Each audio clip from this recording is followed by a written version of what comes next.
আমাদের যে 15 জন চাকরিরত আছেন এর ভিতরে 10 জনই রেসপন্স করেছেন, শুধু একজন তাকে আমরা বলা হয়েছিল, তাকে মেসেজ দেওয়া হয়েছিল is to stay in Dhaka cantonment, কিন্তু উনি 9 তারিখের শেষ অবধি পর্যন্ত উনি জয়েন করেননি।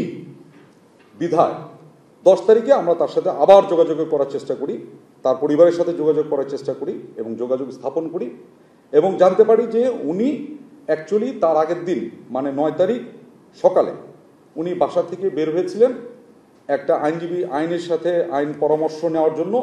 উনি আইনজীবীর সাথে দেখা করতে বাসা থেকে এই বলে বের হয়েছিলেন, কিন্তু অদ্যাবধি উনি বাসায় আর ফেরত আসেননি এবং আর তার সাথে মোবাইলেও যোগাযোগ করতে পারছেন না। এটা হচ্ছে, আমি নামই বলে দিই, আপনারা জানেন মেজর জেনারেল কবির, ওনার ওয়াইফেও যোগাযোগ করার চেষ্টা করেছেন, এখন পর্যন্ত তার সাথে আর কোনো যোগাযোগ হচ্ছে না।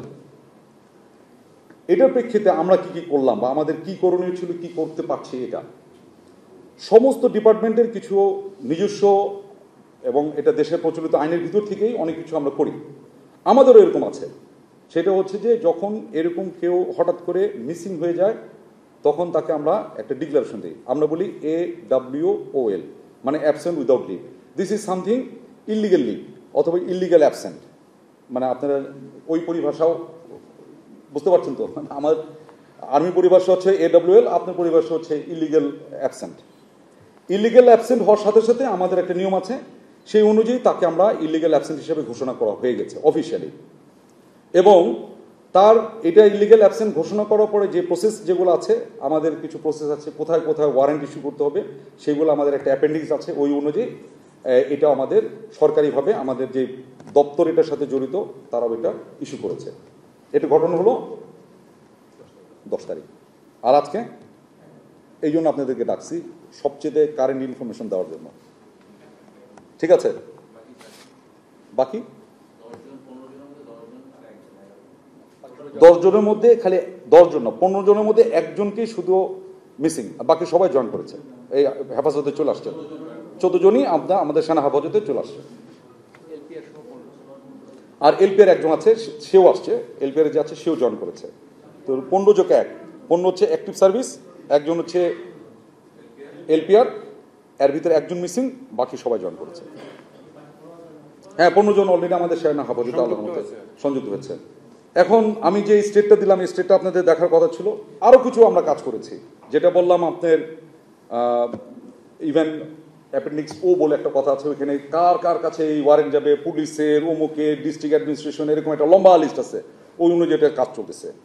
সাথে সাথে আর একটা কাজও করেছি আমরা, সেটা হচ্ছে যে ডিজিএফআই, এনএসআই, বিজিবি সকলকে আমরা বলেছি ল্যান্ডপোর্ট, এয়ারপোর্ট, সিপোর্ট, যে যেখানে আছো, যার যেটা দায়িত্ব আছে, তোমরা একটু চেষ্টা করবা যে যাতে দেশের বাইরে উনি চলে যেতে না পারেন, ইলিগালি দেশের বাইরে যেতে না পারেন। এখন আপনি খেয়াল করে দেখেন, আমরা ওনার গ্রামের বাড়িতে আমার লোক পাঠাতে, উনি যে গ্রামে গেছে কিনা তাও তো জানি না। ওনার বাড়ি হলো নেত্রকোনার দিকে, তো লোক পাঠাতে হবে, তো লোক গেছে, খোঁজ নিচ্ছে, আত্মীয় স্বজনের বাসা তো যেতে পারে, খোঁজ নিচ্ছে।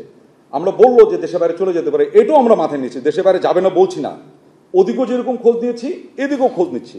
উনি কোনো একটা রোড অ্যাক্সিডেন্টেও কিছু হইতেও পারে। আমরা কি বলি, একটা মানুষ হারাই গেলে তো নাটক সিনেমা তো দেখছেন, আগে বলে যে থানায় খোঁজ নাও, হসপিটালে খোঁজ নাও, আমরা এগুলোও করছি।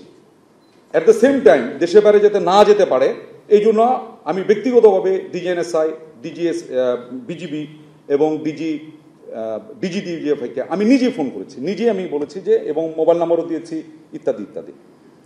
এ ব্যাপারে আমি আপনাকে বলতে পারি, যদি মনে করেন যে আপনাদের কাছে কিছু ইনফরমেশন আসছে, এটা কিন্তু ওনাকে আমি ধরতে হবে এটা না, ওনার সেফটিও তো একটা ব্যাপার আছে। উনি তো এই দেশের একজন মানুষ, তো উনি তো একজন এজ এ হিউম্যান, সে একটা রোড অ্যাক্সিডেন্ট তো হইতে পারে।